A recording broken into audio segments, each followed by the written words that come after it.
चलिए आज हम एक कदम और आगे बढ़ते हैं। आज एक बहुत ही महत्वपूर्ण विषय पर चर्चा की जाएगी। देखिए, हमने भारतीय राजनीति में, भारतीय संविधान के विकास में प्रत्येक परिदृश्य को देखा, समझा।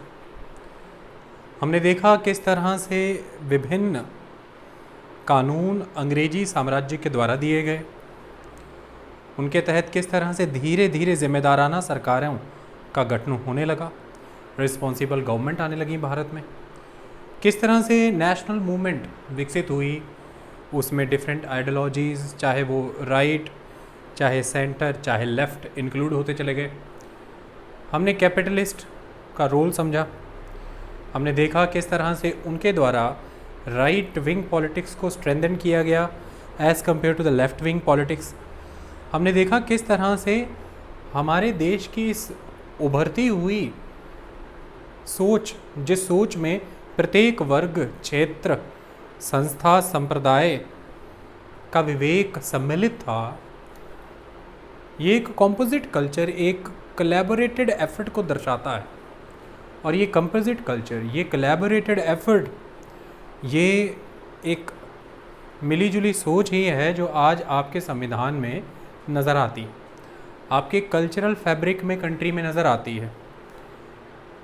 आज जब आप विभिन्न परेशानियों से जूझते हैं, कई तरह की सामाजिक, राजनीतिक, सांस्कृतिक उथल पुथल आप देखते हैं, उससे निपटने का उपाय यहाँ पर छुपा होता है कि आप इस चीज़ को समझ सकें कि इन चीज़ों की इतिहास में मान्यता क्या रही है, ये मुद्दे इतने महत्वपूर्ण क्यों हैं।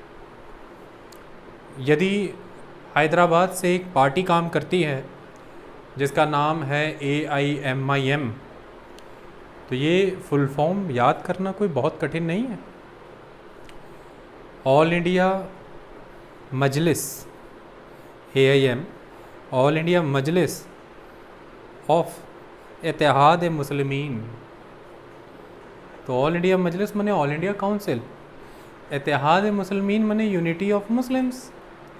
तो ये इत्तेहाद मुस्लिमीन का हैदराबाद के निज़ाम उस्मान अली खान से क्या संबंध है, ये किस बैकग्राउंड में शुरू हुई मूवमेंट। यदि इन चीज़ों को आप बेहतर वे में समझेंगे तो आज भारत में क्या हो रहा है आप उसे बेटर डील कर पाएंगे। यही तो करिश्मा होता है इतिहास का, यही तो जादू है।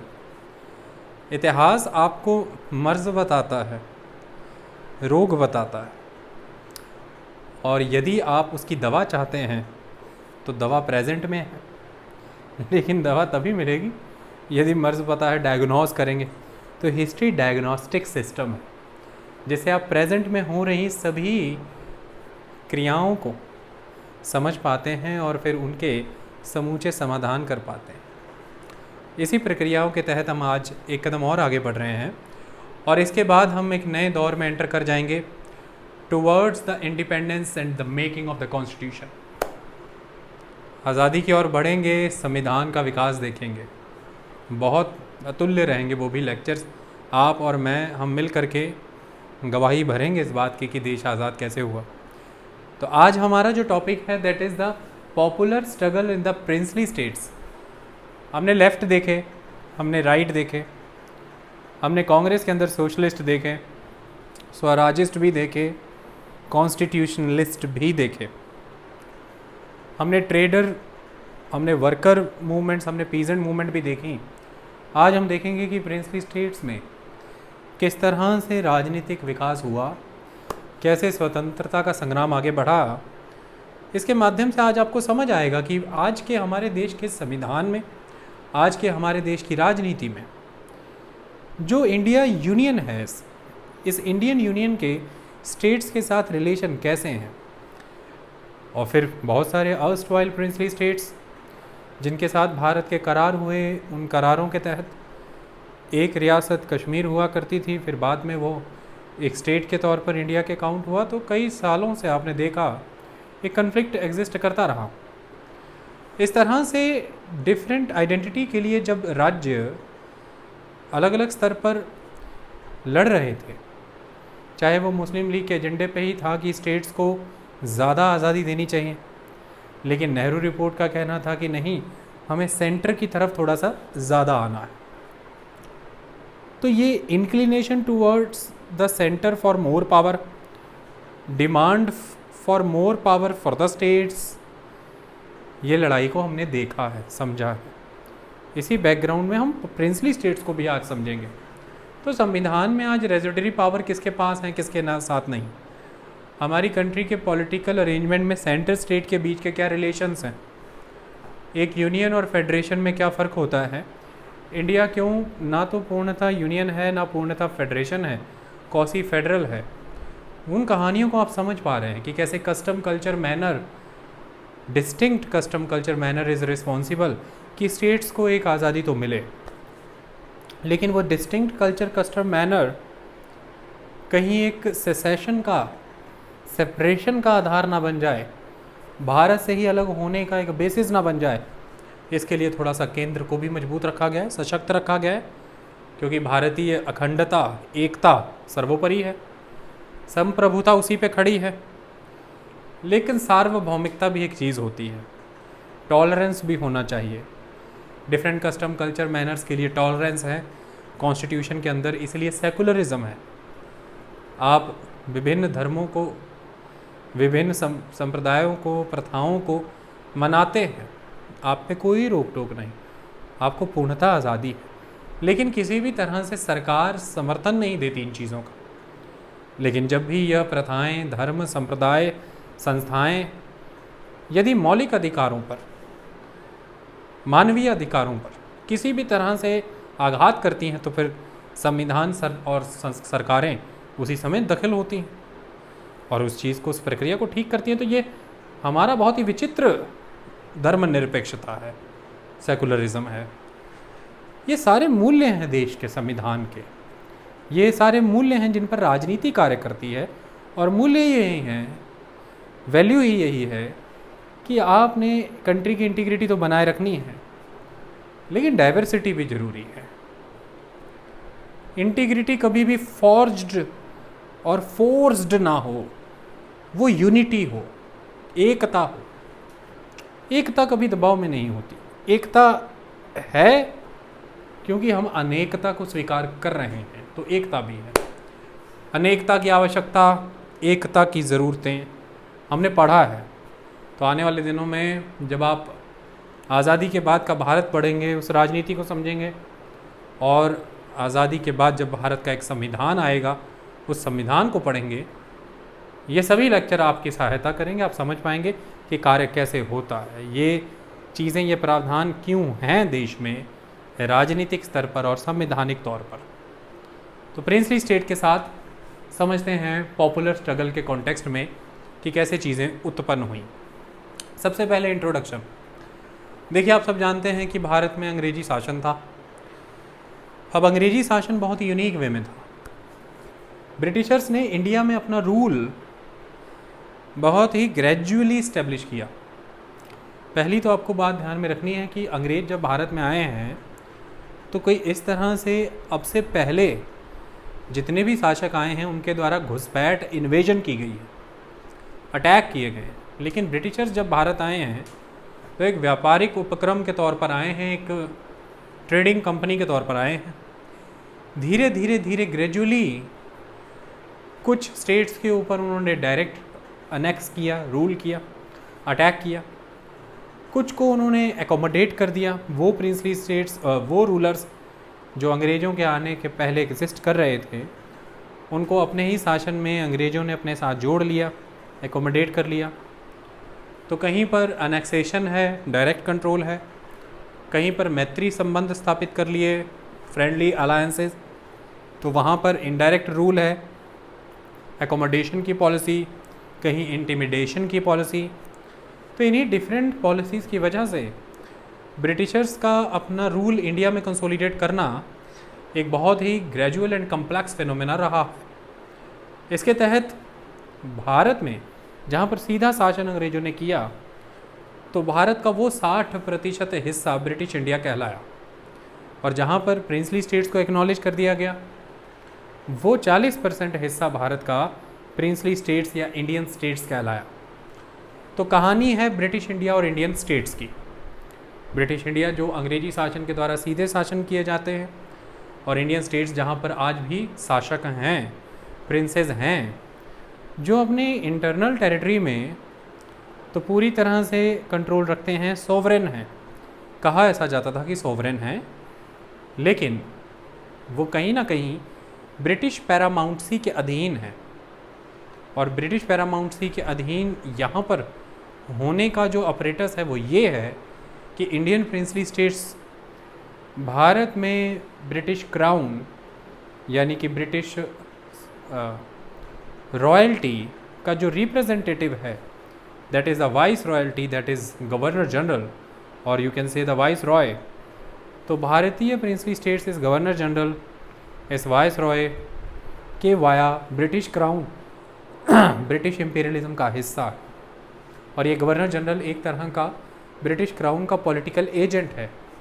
तो इस तरह से पैरामाउंटसी जो है वो ब्रिटिश स्टेट की ही रही इंडियन प्रिंसली स्टेट्स पे, लेकिन अपने इंटरनल अफेयर्स में दे वर इंडिपेंडेंट। अब ऐसे में जब ये उनकी पैरामाउंटसी को रिकॉग्नाइज कर देते थे इंडियन प्रिंसली स्टेट्स, तो बदले में जो ब्रिटिश इंडिया है, जो ब्रिटिश इंडिया कह रहा हूँ, जो ब्रिटिश गवर्नमेंट है, जो ब्रिटिश क्राउन है, जो इम्पीरियलिज्म है, वो इन्हें अश्योरेंस देते थे, गारंटी देते थे इंटरनल एंड एक्सटर्नल सिक्योरिटी की, कि आपको किसी तरह से इंटरनल और एक्सटर्नल थ्रेट नहीं आएगा, हम आपको सिक्योर करते हैं। यहीं पर सारी कहानी बदल जाती है। जब आपका rule internally externally fully secured हो किसी के द्वारा, और आपको ये कंफर्मेशन हो कि आपको कोई थ्रेट नहीं है, तो ऐसे में इंडियन प्रिंसेस बेइंतहा लक्ष्यस हो गए। उनका पूरा ध्यान लग्जरी की तरफ केंद्रित हो गया, अपनी कंफर्ट की तरफ चले गए, मौज मस्ती की तरफ चले गए, और जो प्रजा थी उस पर ध्यान नहीं दिया गया। वेलफेयर वर्क नहीं हुए, लाइवलीहुड प्रोवाइड करने की तरफ ध्यान नहीं दिया गया, डेवलपमेंट पे focus, education, industry, agricultural reforms, infrastructure, इन चीज़ों पर काम नहीं हुआ। और इनफैक्ट आप हैरान हो जाएंगे कि अंग्रेजी शासन ब्रिटिश इंडिया में है सीधा, और उसके बगल में ही प्रिंसली स्टेट्स हैं। इन प्रिंसली स्टेट्स में कर यानी कि लगान ब्रिटिश इंडिया से ज़्यादा था। इन प्रिंसली स्टेट्स में किसानों की हालत ज़्यादा भयावह थी ब्रिटिश इंडिया के मुकाबले। इसके कारण भी आज आपको समझ आ जाएंगे। तो भारत में ऐसे कई 100 प्रिंसली स्टेट्स एग्जिस्ट करते थे। कुछ ऐसे थे जैसे जूनागढ़, हैदराबाद, कश्मीर, जो साइज़ में कई यूरोपियन स्टेट्स के बराबर थे, लेकिन कुछ छोटे भी थे जैसे राजकोट और दूसरे।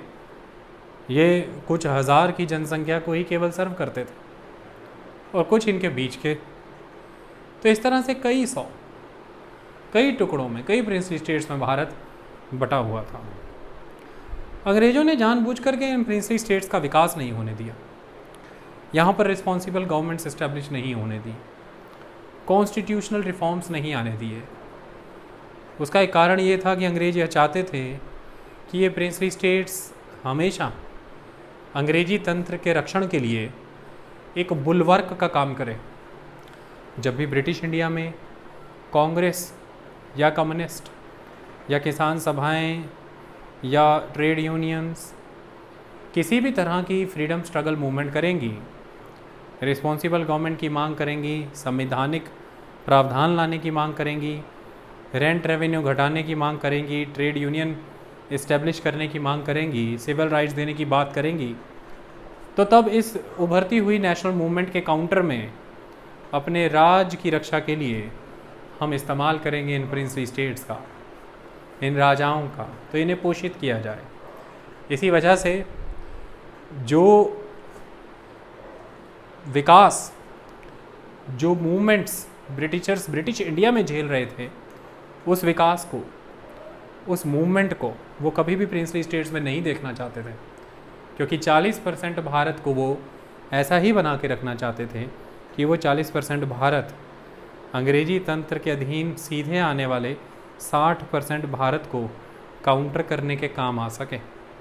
इस वजह से प्रिंसली स्टेट्स ज़्यादा सफ़र हुए हैं और ज़्यादा समस्याओं से गुजरे हैं। अभी आपको बारी बारी वो सारी कहानी समझ में आ जाएगी। तो ये कहानी है, ये इंट्रो है इन प्रिंसली स्टेट्स की। देखिए, लगातार भारत में कई प्रयास किए गए इन प्रिंसली स्टेट्स के द्वारा कि इनकी स्टेटस, इनकी पोजीशन इंटैक्ट रह जाए। अंग्रेजी तंत्र के द्वारा कई विभिन्न नीतियां अपनाई गई थी इतिहास में, जिसमें सबसे इम्पॉर्टेंट नीति थी सब्सिडरी अलायंस लॉर्ड वेलेस्ली की।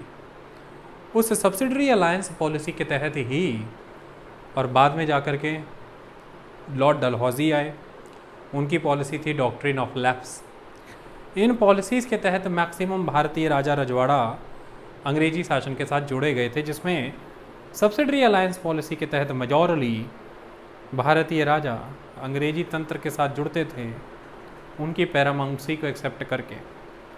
तो मेजॉरली प्रिंसेस और रूलर्स का ये एक इंटरेस्ट रहता था कि उनका राज ख़त्म ना हो, उनकी पोजीशन बची रह जाए, इंटैक्ट रह जाए। और वो पोजीशन इंटैक्ट रहने का एक तरीका था कि जो शक्ति है उसके साथ हाथ मिला लीजिए, तो वो आपको उखड़ने नहीं देंगी। तो अब अगर आप प्रिंसेस को सिक्योरिटी दे रहे हैं अंग्रेजी तंत्र, तो बदले में कुछ तो मिलता होगा, और बदले में वही मिलता था।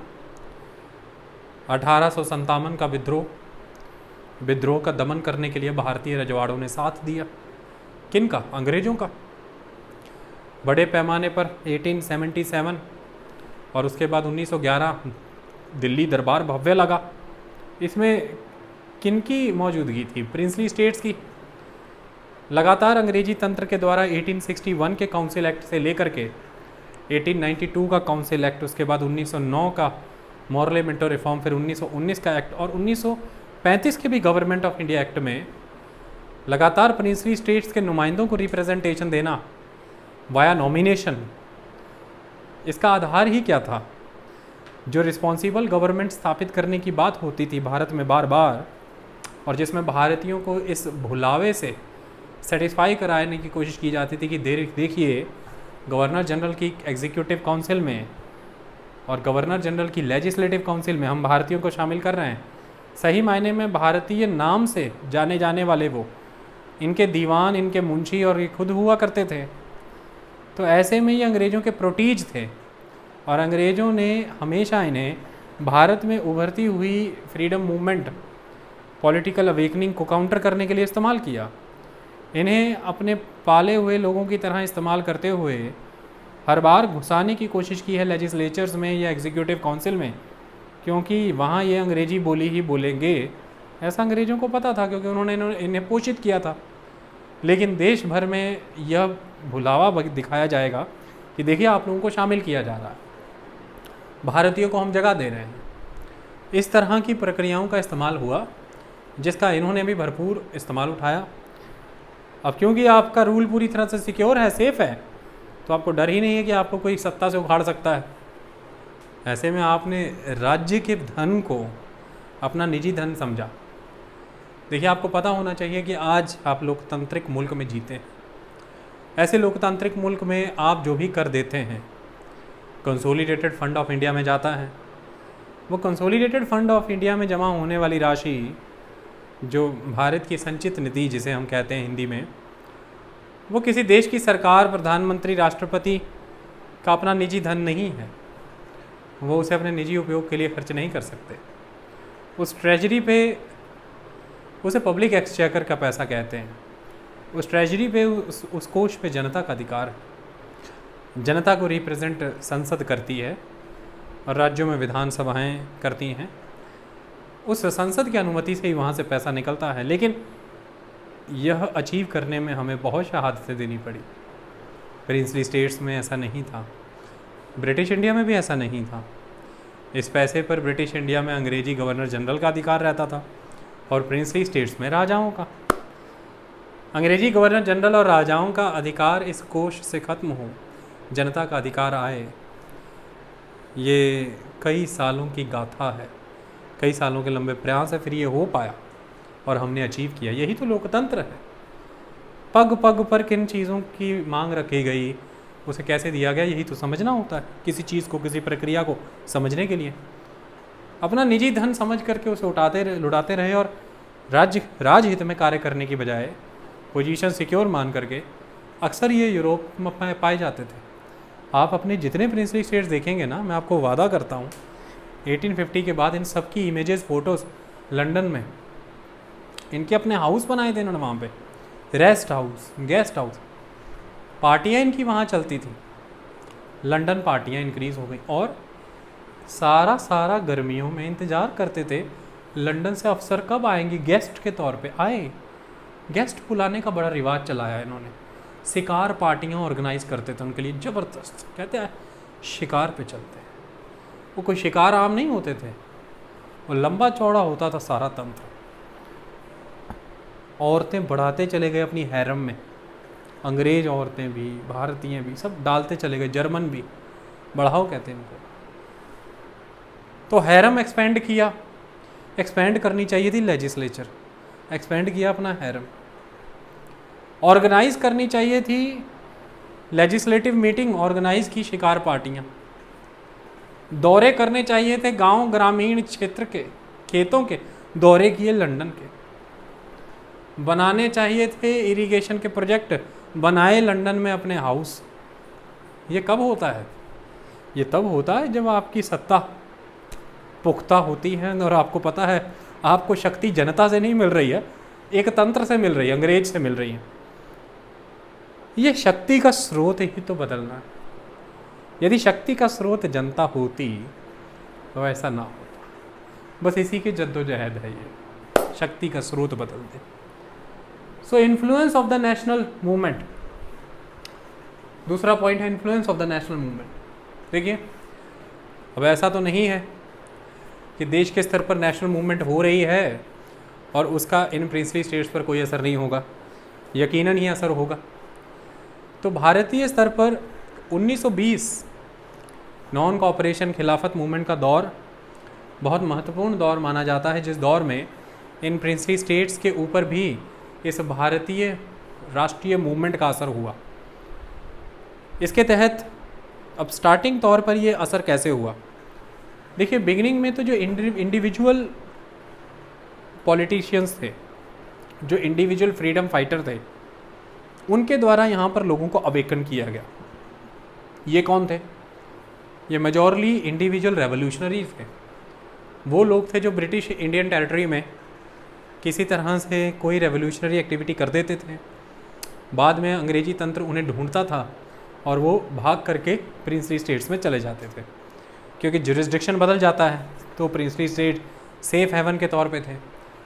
यहाँ जाने के बाद वो लोगों के बीच विचरते हुए लोगों को जागरूक करते थे आज़ादी को लेकर के, उनके अधिकारों को लेकर के।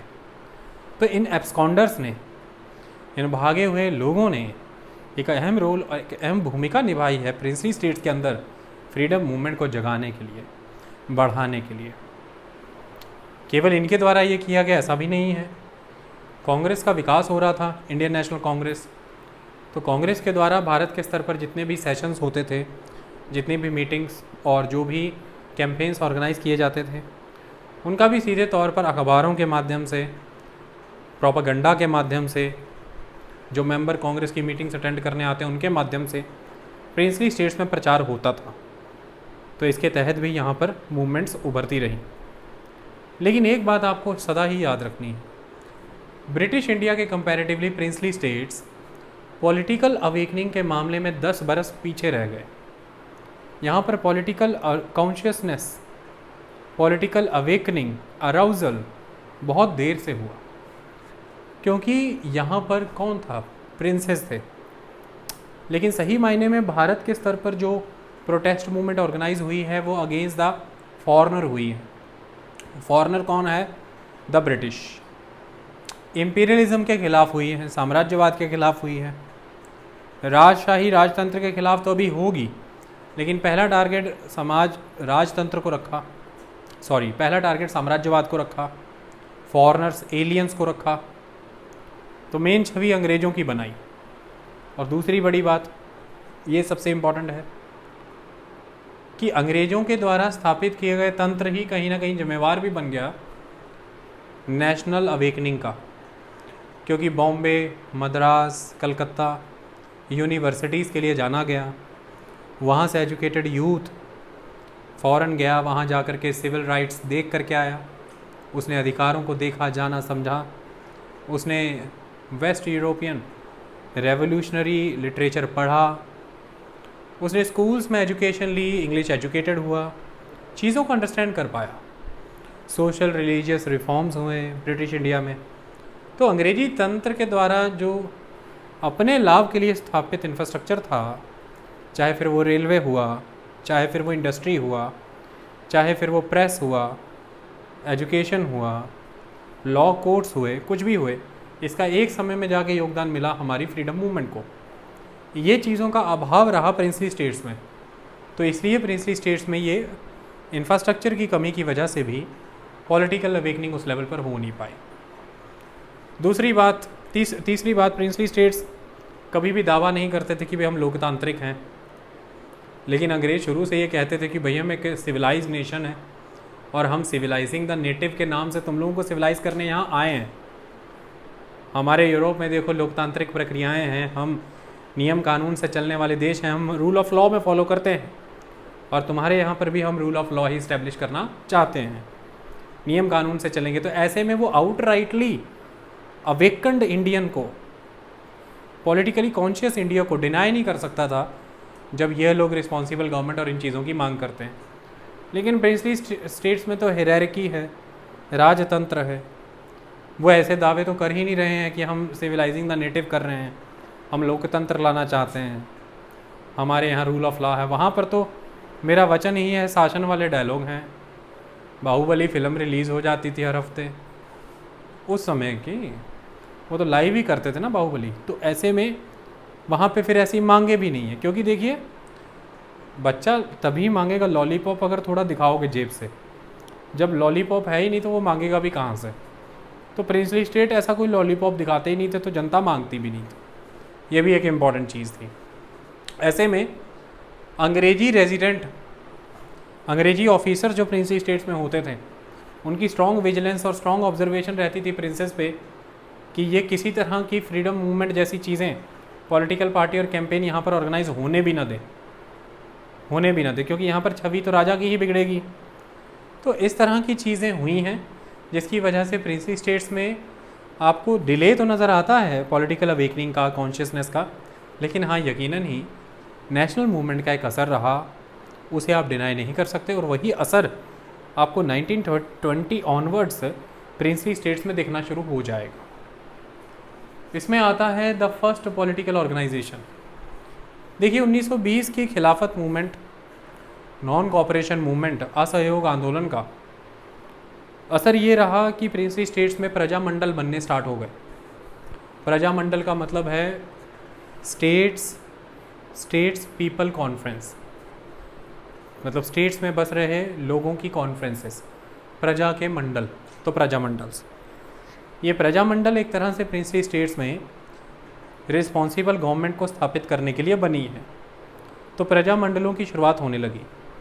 भिन्न भिन्न राज्य हैं, जैसे बड़ौदा है, त्रावणकोर है, राजकोट है, हैदराबाद है, कश्मीर है, उड़ीसा है, अलग अलग राज्यों में ये प्रजामंडल स्थापित होंगे। फिर इन प्रजामंडल के द्वारा नेता ट्रेंड किए जाएंगे, स्टूडेंट्स इसमें शामिल होंगे। जो लोग ब्रिटिश इंडिया की पॉलिटिकल पार्टीज़ में सम्मिलित होते थे वो वहाँ से ट्रेनिंग लेकर के इन प्रजामंडलों का हिस्सा बनेंगे। तो ऐसे में एक पॉलिटिकल वर्कर की क्लास क्रिएट हो गई। इनमें कुछ इम्पॉर्टेंट पर्सन हैं, जैसे कि बलवंत राय मेहता हैं, मानिकलाल कोठारी हैं, CR अभ्यंकर हैं। तो बलवंत राय मेहता, मानिकलाल कोठारी, CR अभ्यंकर, ये सभी प्रगाढ़ हस्तियाँ जिन्होंने प्रिंसली स्टेट के क्षेत्र पे एक पॉलिटिकल अवेकनिंग करने का काम किया। तो शुरुआती पॉलिटिकल ऑर्गेनाइजेशंस के तौर पर अगर आप देखें तो 1920 से 30 के बीच में आपको विभिन्न प्रिंसली स्टेट्स के अंदर प्रजामंडलों की स्थापना होती नज़र आती है, जो तेज़ी से 1927 में, अब आप एक चीज़ नोटिस करिए, 1922 नॉन कॉपरेशन का दौर था, 1922 फरवरी में चौरी चौरा की घटना हुई, नॉन कोऑपरेशन ख़त्म हो गया और कांग्रेस के द्वारा क्रिएटेड इस वॉइड को फिल किया स्वराजिस्ट पार्टी ने, जो कांग्रेस का ही एक विंग था। तो एक तरफ स्वराजिस्ट पार्टी मूवमेंट चल रही है, एक तरफ पूरा भारत दंगों की भेंट चढ़ा हुआ है, हिंदू मुस्लिम। तो ये वो दौर है जब राष्ट्रीय स्तर पर ब्रिटिश इंडिया लेवल पर फ्रीडम मूवमेंट कम पड़ रही है, लेकिन नॉन कोऑपरेशन ने जो एक माहौल बनाया था वो माहौल अब मजबूत होगा इन प्रिंसली स्टेट्स में, तो प्रजा मंडलों के गठन यहाँ पर दिखेंगे। ये एक इम्पॉर्टेंट चीज़ है। तो जो गांधीयन हैं, जो गांधीयन सोच रखते हैं, ओपिनियन रखते हैं, वो ग्रामीण क्षेत्रों में चाहे ब्रिटिश इंडिया हो या प्रिंसली स्टेट्स हो में काम कर रहे थे इस समय as a constructive programme. Khadi का प्रचार करना, इन चीज़ों को प्रमोट करना, ऐसी चीज़ें यहाँ पर हो रही थी। एजुकेशन का प्रचार करना, लोगों में सेल्फ रेजिस्टेंस, पैसिव रेजिस्टेंस लेकर के आना। ऐसे में धीरे धीरे प्रजा मंडलों का विकास होने लगा। 1927 में भारतीय स्तर पर इन प्रिंसली स्टेट्स की all India states people conference AISPC की स्थापना हुई 1927।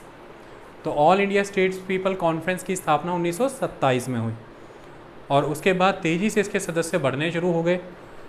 इसे थोड़े ही समय में 700 मेंबर मिल गए और फिर all India states people conference 1930 के बाद बहुत तेज़ी से आगे बढ़ी है। 1939 लुधियाना सेशन में all India states people conference के अध्यक्ष जवाहरलाल नेहरू बने हैं। वो भी बहुत पीक पूरे पीरियड था इस मूवमेंट का। ऐसे में कांग्रेस की भी पोजीशन चेंज होगी। वो कैसे होगी? द कांग्रेस पॉलिसी कैसे काम हुआ, कांग्रेस ने क्या लिया, फेडरेशन स्कीम और कांग्रेस मिनिस्ट्रीज, इसके अंदर के ही दो पॉइंट। तो कांग्रेस की क्या पॉलिसी रही है प्रिंसली स्टेट्स को लेकर के, ये समझते हैं। देखो, कांग्रेस की पॉलिसी बड़ी ही कॉम्प्लेक्स रही है प्रिंसली स्टेट्स को लेकर के डे वन से। क्यों कॉम्प्लेक्स रही? एक चीज़ आपको सदा ही मान करके चलना होगा कि कांग्रेस ने सदा ये दावा किया कि कांग्रेस एक politically fully organised constitutional party है। कांग्रेस संवैधानिक मार्गों का पालन करती है, नियम कानून से चलती है, लॉ अबाइडिंग है और जो भी एग्रीमेंट्स हैं, जो भी डील्स हैं, लॉ हैं, रेगुलेशंस हैं, ऑर्डिनेंसेस हैं, कांग्रेस उनका ब्रेच नहीं करती है। यही तो कारण रहा, आप कभी समझे नहीं, कांग्रेस की शक्ति क्या थी। 1885 से 1932 तक कांग्रेस को कभी बैन नहीं कर पाए अंग्रेज, लेकिन 1925 में बनी कम्युनिस्ट पार्टी 1934 में बैन हो गई। लेकिन 1885 में बनी कांग्रेस 1932 तक, वो भी थोड़े समय के लिए, कभी बैन नहीं हुई। और 1932 में भी जब वायलेंट एक्ट थोड़े होने लगे तो अंग्रेज़ों ने बहाना लगा करके बंद कर दी। इतना लंबा चलने का कारण ही यह था कि कांग्रेस ने सदा खेल खेला है अपनी इस शक्ति पर कि वो संवैधानिक प्रक्रियाओं का पालन करती है, वो नियम कानून से चलती है, वो सारी ट्रीटीज़, लॉज, अग्रीमेंट, ऑर्डिनेंसेस को रिस्पेक्ट करती है। ऐसे में इंडियन स्टेट्स की आइडेंटिटी इंडिपेंडेंट थी उस समय, ये बात आपको माननी होगी। तो कांग्रेस का प्रिंसली स्टेट्स के साथ रिलेशन बड़ा ही कॉम्प्लेक्स रहा है। कैसे रहा है? प्रिंसली स्टेट्स के लोग कांग्रेस के मेंबर बन सकते थे, कांग्रेस के कैंपेन में हिस्सा ले सकते थे। कौन से कैंपेन? जो ब्रिटिश इंडिया में हो रहे हैं, जो ब्रिटिश इंडिया में हो रहे हैं। मतलब अगर आप किसी प्रिंसली स्टेट्स में रहते हैं, आप कांग्रेस के मेंबर भी बन सकते हैं, आप कांग्रेस के किसी पॉलिटिकल कैंपेन का हिस्सा भी बन सकते हैं, ये सब कुछ आप कर सकते हैं। लेकिन उस प्रिंसली स्टेट्स में, स्टेट के अंदर आप कोई political activity, protest, campaign Congress के नाम पे नहीं कर सकते। अगर आपको उस स्टेट में ऐसा करना है तो उस स्टेट की कोई पॉलिटिकल ऑर्गेनाइजेशन अगर है तो उसके अंडर आप ये करिए। बात समझ में आ गई? क्यों? क्योंकि कहना कांग्रेस का ये था कि जो स्टेट हैं उनकी अपनी एक इंडिपेंडेंट आइडेंटिटी है। अंग्रेजी तंत्र के अंदर उनका स्टेटस इंडिपेंडेंट है, उसके इस इंडिपेंडेंट स्टेटस को हम हार्म नहीं कर सकते। ऐसे में हम कानून नहीं तोड़ सकते, पहली बात। दूसरी बात, कांग्रेस का ये इंडिफरेंट बिहेवियर क्यों था? देखिए, कांग्रेस के जो कैंपेन थे ना, कांग्रेस के जो मूवमेंट थी, जो भी कांग्रेस रेजोल्यूशन लेती थी, वो बड़े हद तक इस बात पर निर्भर करता था कि उस समय के पॉलिटिकल सिचुएशन क्या है उस एरिया की। वहाँ पर गवर्नमेंट क्या ऑफ़र कर रही है, लोग पॉलिटिकली कितने का वेकेंड और कॉन्शियस हो गए हैं। तो मतलब जो मांगा जा सकता था जिस समय में, कांग्रेस वो मांगती थी, और जिस चीज़ के लिए ग्राउंड प्रिपेयर हो चुका होता था, कांग्रेस उसी दिशा में मांगे लेते हुए, मांगे रखते हुए आगे बढ़ती थी। इस मामले में ब्रिटिश इंडिया से प्रिंसली स्टेट्स बहुत वेरी करता था। तो प्रिंसली स्टेट्स में पॉलिटिकल अवेकनिंग के लेवल पर, रूल एंड रेगुलेशन के लेवल पर, रिप्रेजेंटेटिव इंस्टीट्यूशंस के नाम पर बहुत वेरिएशन था। कुछ फुली डेस्पोटिक थे, ऑटोक्रेटिक थे, कुछ ऐसे थे जिसमें एक लेवल पर रिस्पॉन्सिबल इंस्टीट्यूशंस थे। इतनी वेरिएशन की वजह से वहाँ के लोगों की राजनीतिक चेतना में भी अंतर बहुत था। तो जिस एजेंडे पे, जिस फार्मूला पे कांग्रेस ब्रिटिश इंडिया में वर्क करती है, उस एजेंडे, उस फार्मूला पे प्रिंसली स्टेट्स पे वर्क नहीं हो सकता था। पहली बात वेरिएशन। और जिस एजेंडा, जिस फार्मूला पे ब्रिटिश इंडिया में कांग्रेस वर्क करती है, वो प्रिंसली स्टेट्स की पॉलिटिकल कंडीशन को देखते हुए बड़े एडवांस्ड थे। उतने एडवांस्ड लेवल की सोच के कैंपेन्स प्रिंसली स्टेट्स में करना घातक थे। लोगों को पता ही कुछ नहीं था। उनसे ये कहना कि भाई कंप्लीटली नॉन वायलेंट वे में बाइकआउट करेंगे, उन्हें पता ही नहीं था, उनसे होना ही नहीं था।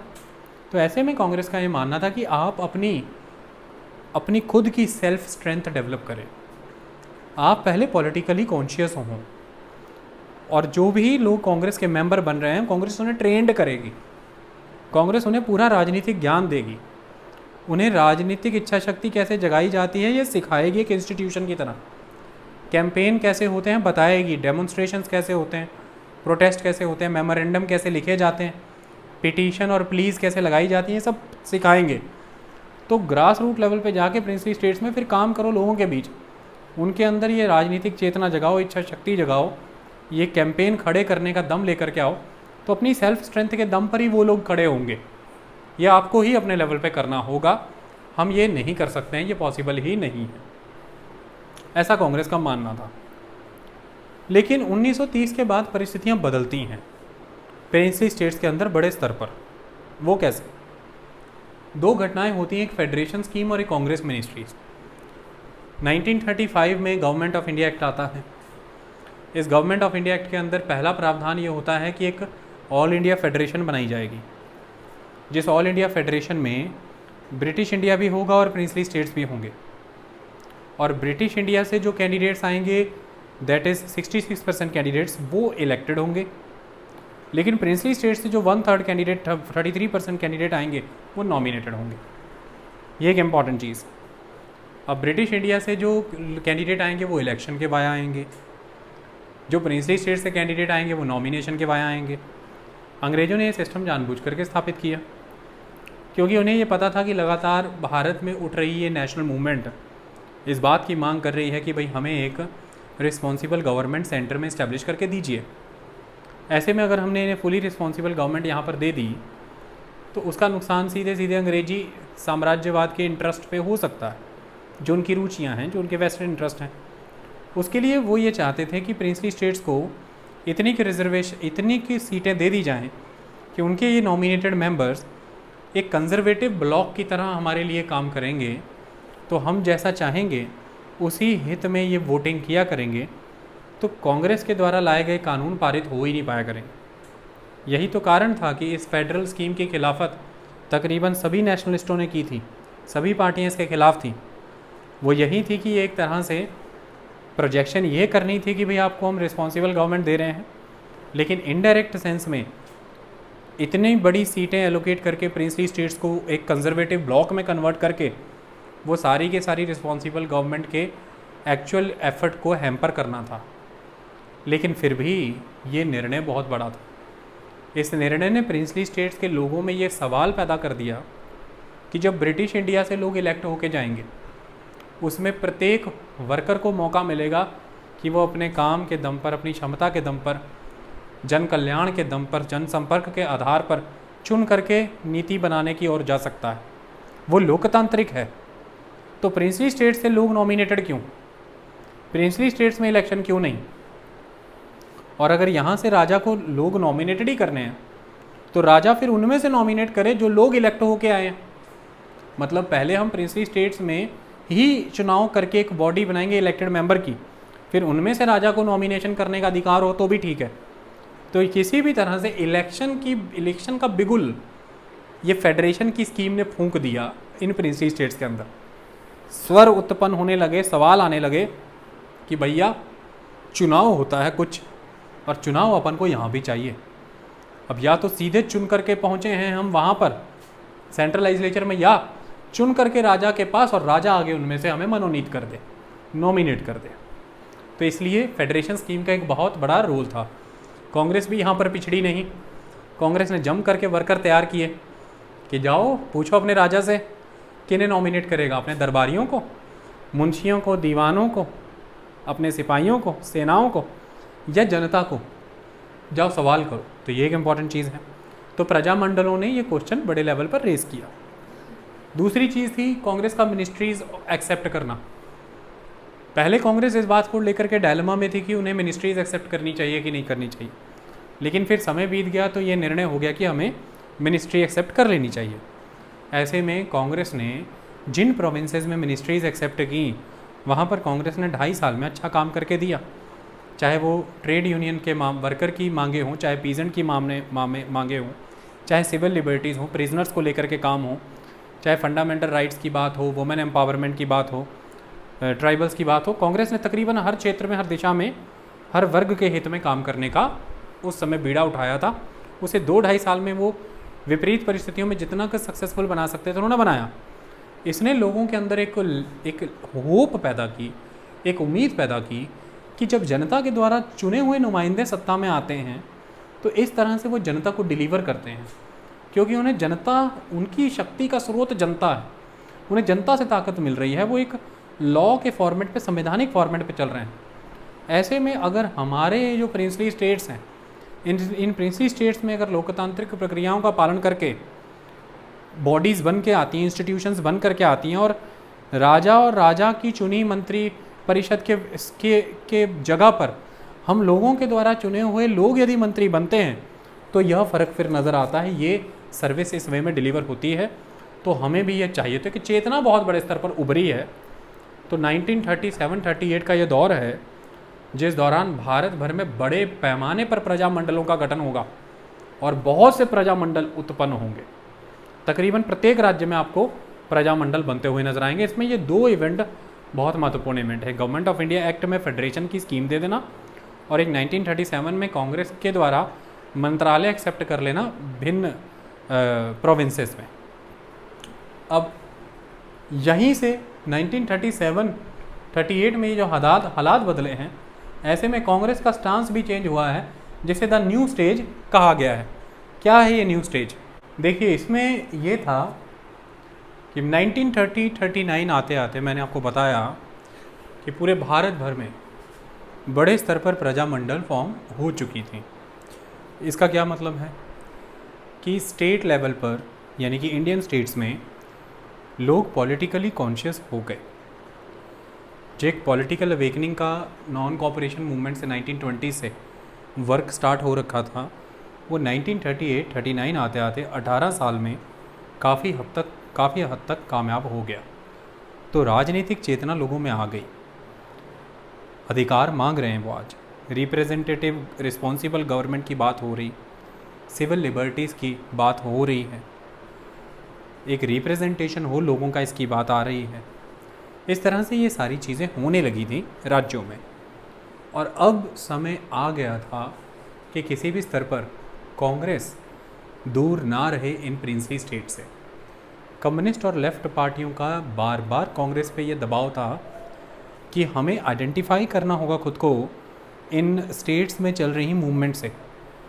हमें बताना होगा कि हम उनके साथ कैसे संबंध रखते हैं, हमारा उनको समर्थन कैसा है या हमारा नज़रिया कैसा है, क्या हम उनको गाइड करेंगे, लीड करेंगे या नहीं करेंगे। तो we need to identify ourself with them. और कांग्रेस को भी ये अर्ज महसूस हो रही थी कि अब ऐसा करने का समय आ गया है। उस वक़्त 1939 में एक अखबार को इंटरव्यू देते हुए गांधी जी ने कहा था कि अब तक कांग्रेस की ये जो नीति रही है स्टेट्स में नॉन इंटरवेंशन की, मैं इसे कांग्रेस का पॉलिटिकल जीनियस करार देता हूँ कि हमने पूरी तरह से नॉन इंटरवेंशन रखी है। क्योंकि उस वक़्त ये ज़रूरी भी था। स्टेट्स का अपना एक इंडिपेंडेंट कैरेक्टर है, हम उसे नकार नहीं सकते हैं। लोग जागरूक नहीं थे। लोग मांग करेंगे जब, लोगों की तरफ से जब वह मांगे आने लगेंगी और स्टेट उसे सर्व नहीं करेगा, फिर as a responsible national movement और पॉलिटिकल प्लेटफॉर्म कांग्रेस को वहाँ आना है, तो यकीनन ही आज वो माहौल बन गया। और यदि अब हम किसी तरह की आर्टिफिशियल पॉलिटिकल या कोई और बाउंड्री रहने देते हैं तो फिर अब ये हमारे एंड पे क्राइम होगा। अब हमें फुली आइडेंटिफाई होना है इनके साथ। यहाँ पर गांधी इंटरव्यू में क्या कहते पाए गए हैं, मैं पढ़ करके आपको सुना देना चाहता हूँ। गांधी कहते हैं, द टाइम्स ऑफ इंडिया को इंटरव्यू दिया था इन्होंने, the policy of non intervention by the Congress was in my opinion a perfect piece of statesmanship when the people of states were not awakened. That policy would be cowardice. अब जो नहीं, that policy would be cowardice when there is all around awakening among the people of the states and a determination go through a long course of suffering for the vindication of their just right. The moment they became ready, the legal, constitutional and artificial boundary was destroyed. ख़त्म करेंगे हम हर तरह की legal, artificial, constitutional सारी boundary हम ख़त्म करेंगे। तो 1939 में त्रिपुरी सेशन हुआ था कांग्रेस का, तो कांग्रेस ने गांधी जी की इसी सोच को रेजोल्यूशन में डाल दिया। और वो क्या कहते हैं, the great awakening that taking place among the people of the states may lead to a relaxation और to a complete removal of the restraint which the Congress imposed upon itself, thus relating it an ever increasing identification of the Congress with the states people. तो उन्होंने साफ तौर पर ये कहा कि भाई अब हम रिकॉग्नाइज़ करते हैं कि किसी भी तरह का हमारा भेद अब उन मूवमेंट्स के साथ नहीं रह गया, हम पूर्णतः उनके साथ हम जुड़े हैं। ये इंपॉर्टेंट चीज़ है। यहाँ पर मैं आपको एक बात याद कराना चाहता हूँ। 1929 में कांग्रेस का लाहौर सेशन हुआ था, जिसमें ये रेजोल्यूशन लिया गया था कि भाई 26 जनवरी 1930 को इंडिपेंडेंस डे मनाया जाएगा, लोगों से सिग्नेचर लिए जाएंगे। इस लाहौर सेशन की अध्यक्षता जवाहरलाल नेहरू ने की थी। और जवाहरलाल नेहरू आप जानते हैं कि सोशलिस्ट आइडियाज़ से कितने प्रभावित थे उस समय। एक युवा सोच की तरह वो कांग्रेस के भीतर समाजवादी विचारों को समाहित कर रहे थे। कांग्रेस के उस रेजोल्यूशन में ही जवाहरलाल नेहरू ने साफ कर दिया था कि प्रिंसली स्टेट्स के प्रति उनका रवैया क्या है। उन्होंने दो टूक शब्दों में यह सुनाया था प्रिंसली स्टेट्स को कि हम रेजोल्यूशन लेते हैं कि प्रिंसली स्टेट्स हर पॉसिबल कैपेसिटी में अपने स्टेट्स में रिस्पॉन्सिबल गवर्नमेंट्स इंस्टॉल करें, इंडक्ट करें, लेकिन हाँ ये करना वहाँ के लोगों को ही। कांग्रेस इसमें सम्मिलित नहीं होगी। ठीक 10 बरस के बाद 1939 के त्रिपुरी रेजोल्यूशन में, 1929 का लाहौर, 1939 त्रिपुरी, कांग्रेस का स्टैंड चेंज हुआ। तो मैंने बताया था न्यू स्टेज, वो कह रहे नहीं अब तो हमें एंटर होना है, तो समय आ गया है। कोई लीगल, कोई कॉन्स्टिट्यूशनल, कोई आर्टिफिशियल बाउंड्री अब एग्जिस्ट नहीं करती। लोग अवेकन्ड है, ऑल राउंड अवेकनिंग है, चारों दिशाओं में लोग अधिकार मांग रहे हैं। तो एक रिस्पॉन्सिबल फ्रीडम मूवमेंट होने के नाते हमारी ये जिम्मेदारी बनती है। इसमें बहुत बड़ा बूस्ट आया क्विट इंडिया मूवमेंट की वजह से। देखिए, वो कांग्रेस जो अब तक सिर्फ ये कहती थी कि भाई हमें डोमिनियन स्टेटस चाहिए, रिस्पॉन्सिबल गवर्नमेंट चाहिए, कॉमनवेल्थ ऑफ इंडिया इस्टेब्लिश होना चाहिए, लेकिन अभी तक आपने आज़ादी शब्द तो नहीं सुना था कि भाई हमें इंडिपेंडेंस चाहिए। डोमिनियन स्टेटस चाहिए सुना था, रिस्पॉन्सिबल गवर्नमेंट चाहिए ये सुना था। और आने वाले दिनों के लेक्चर में हम आगे क्विट इंडिया मूवमेंट पढ़ेंगे डिटेल में, लेकिन लेक्चर की मर्यादा है तो बताना पड़ेगा। 1939 में वर्ल्ड वार 2 लगा और वर्ल्ड वार 2 ने बहुत बड़े स्तर पर भारत में राजनीतिक समीकरणों को बदला है। जो यहाँ पर पॉलिटिकल अरेंजमेंट्स थे ये चेंज हुए हैं। ऐसे में अब हुआ ये है कि बिना भारतीय राजनीतिक इच्छा शक्ति को जाने समझे, बिना भारतीय पॉलिटिशियंस से सलाह मशवरा किए, गवर्नर जनरल ने इंडिया को पार्टी बना लिया वर्ल्ड वार 2 का। तो कांग्रेस उस समय ये मानती थी कि कांग्रेस लोगों की एस्पिरेशन को रिप्रेजेंट करती है, इंडिया की पॉलिटिकल विश को कांग्रेस रिप्रेजेंट कर रही है और कांग्रेस से सलाह मशवरा नहीं है, तो ये कैसा सिस्टम है। तो कांग्रेस ने मिनिस्ट्री से रिज़ाइन कर दिया। 1942 का समय आया, अंग्रेजी सरकार के खिलाफ भारत में भारत छोड़ो आंदोलन चलाया, क्विट इंडिया मूवमेंट। ये अगस्त 1942 में लॉन्च हुआ है और क्विट इंडिया मूवमेंट के तहत आप देखें नारा क्या है,